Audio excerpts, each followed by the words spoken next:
we are truly honored to be joined by the 48th governor of the Garden State, the great state of New Jersey, the Honorable Tom Kean. Governor, how are you? Fine, Steve. Good. It's great to have you with us. Governor, you have a unique perspective on a national crisis. You are one of the leaders, the chair of the 9/11 Commission with Congressman Lee Hamilton, a Democrat at the time. As it relates to the January 6th insurrection, what kind of investigation should take place, A, and B, what kind of questions must be answered? Well, to take the second part first, we don't know very much yet. I mean, we don't really know whether the conspiracy was planned ahead of time. Did they really plan to break into the Capitol? How many groups were involved? Was it a full conspiracy, or was it just the spur of the moment? They got excited and started to do bad things.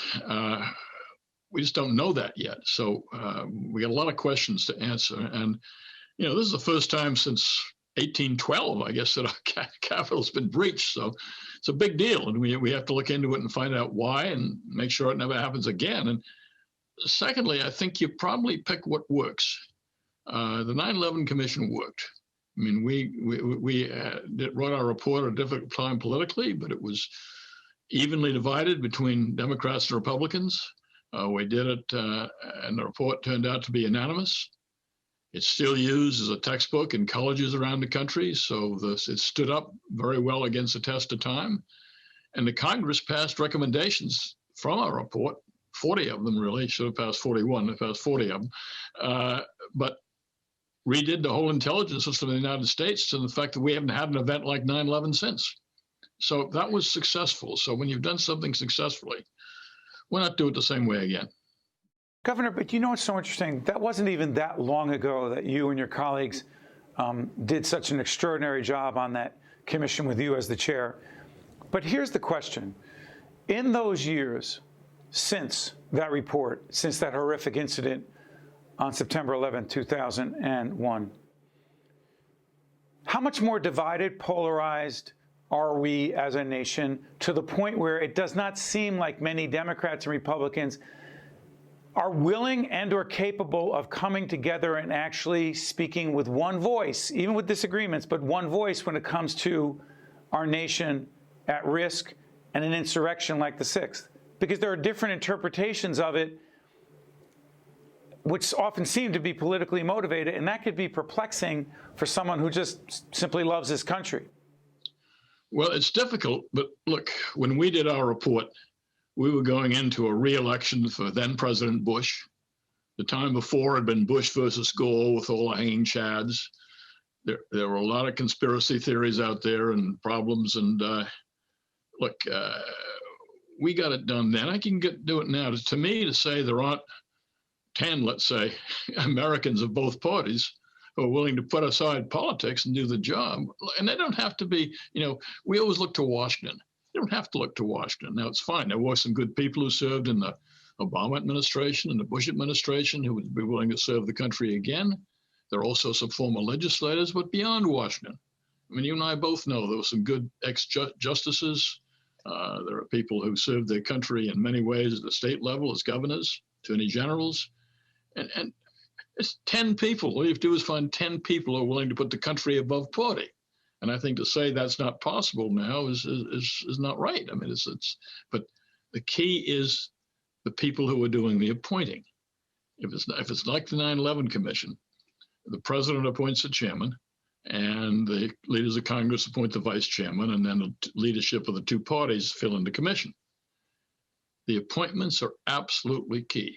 And you've got to have people who understood and understand how you can work across party lines, how you can make compromises to become was hopefully another unanimous commission. But you know, Governor, you and I have a long history together, and I often say that it was because of you in 1985, when I was a very, very young member of the state legislature at 27 running for re-election. And the reason I mention this is because it was one of the biggest landslides that you won as governor. And some of us were swept out of the legislature at the time who happened to be Democrats, and ergo this career in broadcasting. The reason I mention that is because you not only worked across the aisle, but you won 70% of the vote and a lot of Democrats voted for you, and a lot of Democratic legislators worked with you. Here's the question. It's not about history or me in the legislature or you as governor, but it feels like a very different time, Governor Kean. And my question is, has Donald Trump, when he was president, pushed the Republican Party to the point where those who are more loyal to Trump can't be loyal to the kind of Republican, there's a question here, that you were and are, a moderate, working across the aisle? Is that the Republican Party, the Trump Party? Steve, if Republicans like that, who put personalities or party or whatever ahead of the country, can't be put on this commission. That's all. And if the leadership of the Congress, Republicans and Democrats, and that includes Nancy Pelosi and Chuck Schumer and all the rest, if they're going to appoint partisans to the commission, don't do it. Don't set up the commission, because it's not going to work. If you don't feel you can reach out and find people like Lee Hamilton, who was my vice chair, who have been known for working across the aisle in Congress, there's still a lot of those people. And if they're not willing to reach for those people and appoint that kind of person, then I say don't do it, because you've got to have people who are willing to work with other people and who understand the country is more important than whatever party you belong to. Yeah.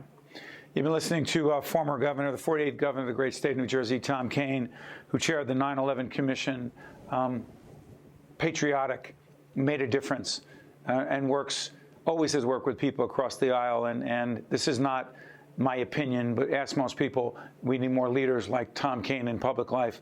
Governor, I cannot thank you for joining us enough. You honor us by your presence. Thank you, Governor. Thank you, Steve. Thank you very much. We'll be right back after this. State of Affairs with Steve Adubato is a production of the Caucus Educational Corporation. Funding has been provided by RWJ Barnabas Health, New Jersey Sharing Network, Summit Health, IBEW Local 102, the Adler Aphasia Center, the Russell Berry Foundation, Operating Engineers Local 825, NJM Insurance Group, Georgian Court University. And by these public-spirited organizations, individuals, and associations committed to informing New Jersey citizens about the important issues facing the Garden State. And by Employers Association of New Jersey. Promotional support provided by New Jersey Globe. And by NorthJersey.com and Local IQ, part of the USA Today network. I could feel my lungs fill with oxygen, and I got my life back. The Sharing Network means to me hope, life, and everything. The Sharing Network was a lifeline to me when I really needed it. We are an organ procurement organization. The core purpose of the New Jersey Sharing Network is to save and enhance lives. To honor those who gave. Pay tribute to those who received. Offer hope to those who continue to wait. And remember the lives lost while waiting. For the gift of life.